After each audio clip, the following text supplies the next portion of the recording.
Presenting Superman. Up in the sky. Look, it's a bird. It's a plane. It's Superman. Superman, amazing, mysterious figure in blue costume and red cape who has appeared on Earth as the champion of the weak and the oppressed. We last saw Superman streaking through the evening sky toward the laboratory of Dr. Sven Dahlgren in an effort to foil the plans of the Yellow Mask. It is sometime after 4. On the stroke of 6, the Daily Planet, its building, its presses, and its staff will be blown to fragments unless Superman can solve the plot in the short time that remains. As Superman wings his way over the dimly glowing city, Lois Lane, the Daily Planet's girl reporter, is already at Dr. Dahlgren's laboratory, interviewing the scientist on the loss of his newly invented atomic beam, which the Yellow Mask has stolen.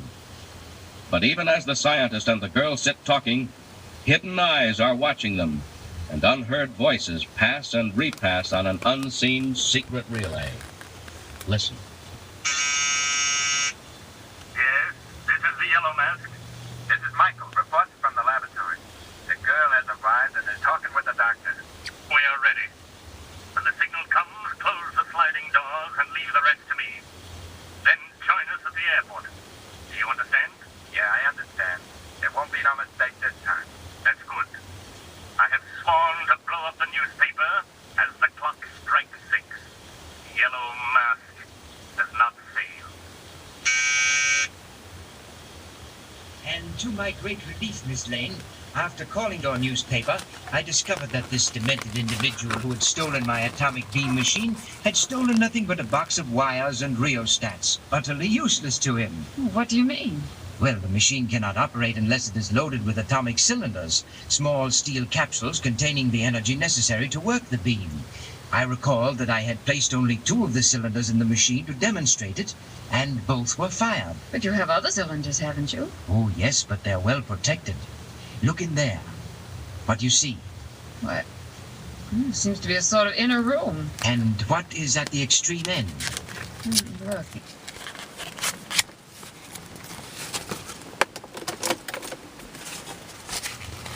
Why, it's a safe. A huge safe built into the wall.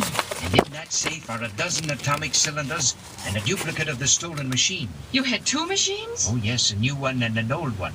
That madman stole the new one. But never mind. Keep looking, Miss Lane. What do you see now? But, why, there are 2 doors rolling right out of the wall. Exactly. Massive steel doors, Miss Lane, which cut off every part of the laboratory. The pair that you're looking at cut off the strong room. Now they roll back again. What made them open? Ah, I did something. You didn't see what, eh? Good, that's part of the secret. Oh, Dr. Dahlgren, this will certainly make a story. Now, tell me about the machine, the atomic beam. Why do you think it was stolen? Miss Lane, if I were a man gone mad with lust for power, determined to dominate the entire world, I could ask for no greater weapon than the Dahlgren atomic beam. Good heavens, do you really mean that? I do. That is why my secret will never be published unless I am assured the atomic beam can be used to benefit humanity and not destroy it. Can you tell me how the machine works, Dr. Dahlgren? Why, yes.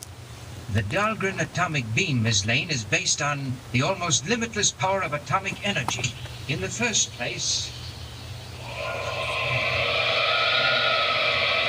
Ought to be getting there now. Deserted part of town, all right. Oh, I think I see a car.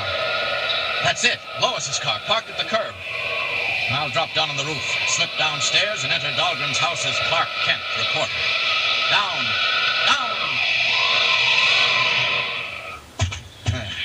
Now then, down below. Wait a minute. What's that? Coming through the wall. Nobody else could hear it, but I can. It's a voice. A voice traveling on a radio relay. Yes, this is the Yellow Mask. What now? This is Michael, reporting from the laboratory. No change. We are almost ready. Remember, when I give the signal, close the doors. No more now. The Yellow Mask. Somewhere near here. And Michael. Who's Michael? And if I have any luck, I may find out from Dahlgren.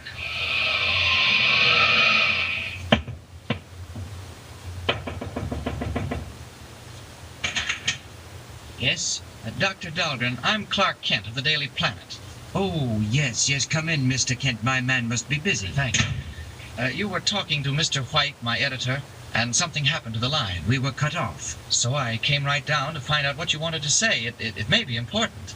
Oh, hi, Miss Lane. Well, Mr. Star Reporter, couldn't you find anything to do but come and horn in on my story? Well, I see you're old I'm friends. sorry, Miss Lane. This came up just after you left.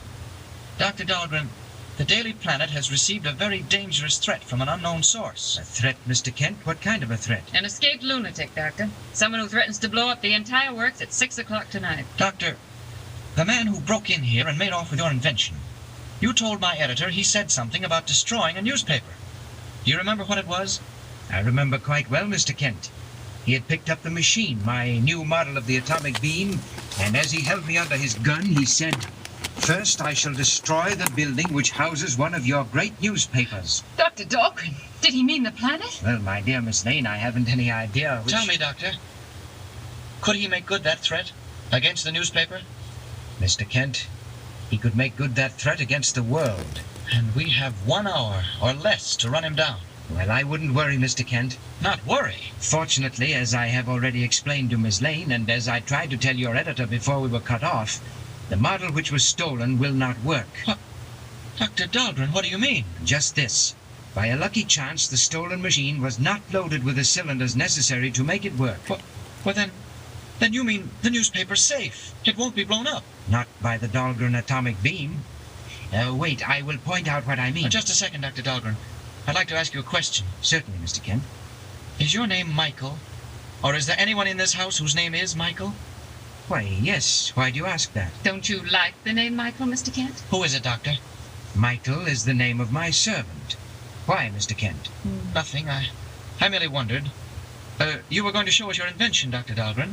Oh, yes, to be sure. If you'll excuse me for a moment. No, stay right where you are. I'll get it out of the safe and bring it here. Well, are your worries about being blown sky high quite laid to rest, Mr. Kent? You thought the paper would be blown up tonight, didn't you? You know I did. And yet you take the first chance you get to run out like a rat and leave the rest of them there to face whatever happens. Oh, now look here. Mr. White sent me out on this assignment. Now, I bet he didn't have to urge you much. Oh, don't think that about me, Lois, please. I can stand freshness and amazing luck and even boasting, but not cowardice, Mr. Kent. What are you doing? I'm telephoning the office. Hello, operator.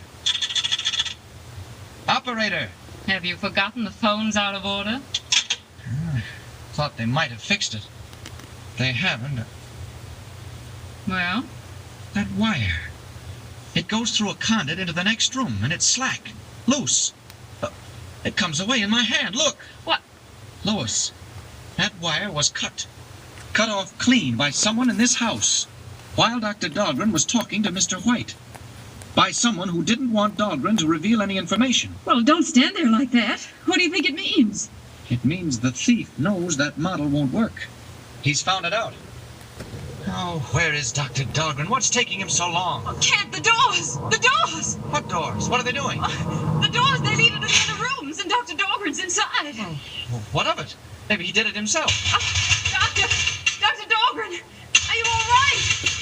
Dr. Dahlgren! What are you doing? Let go of me! Get away from that safe! Michael! Michael! Oh, Kent, someone's in there with him. Something's wrong. Oh, Kent, do something. Don't just stand there. Well, I can't. There's nothing I can do. Look out! Look out!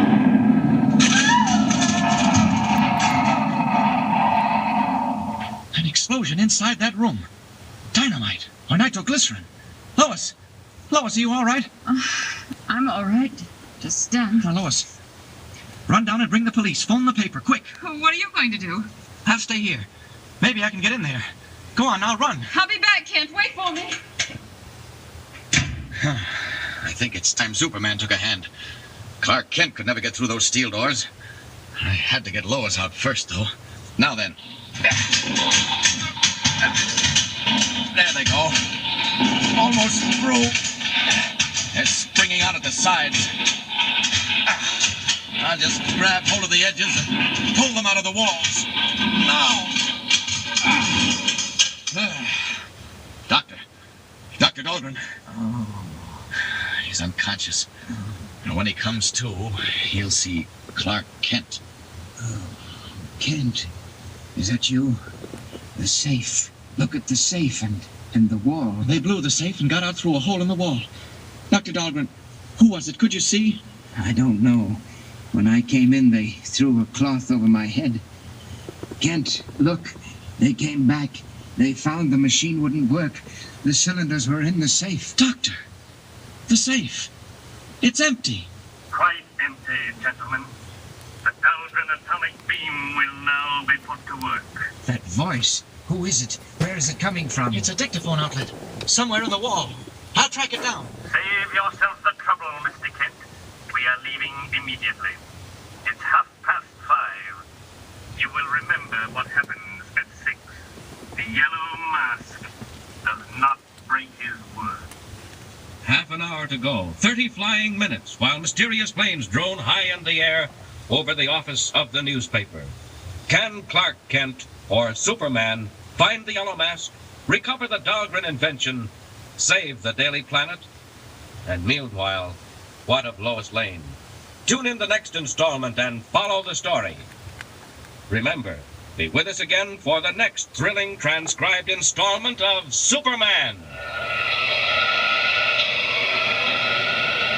Up in the sky, look! It's a bird! It's a plane! It's Superman! Superman is a copyrighted feature appearing in Action Comics magazine.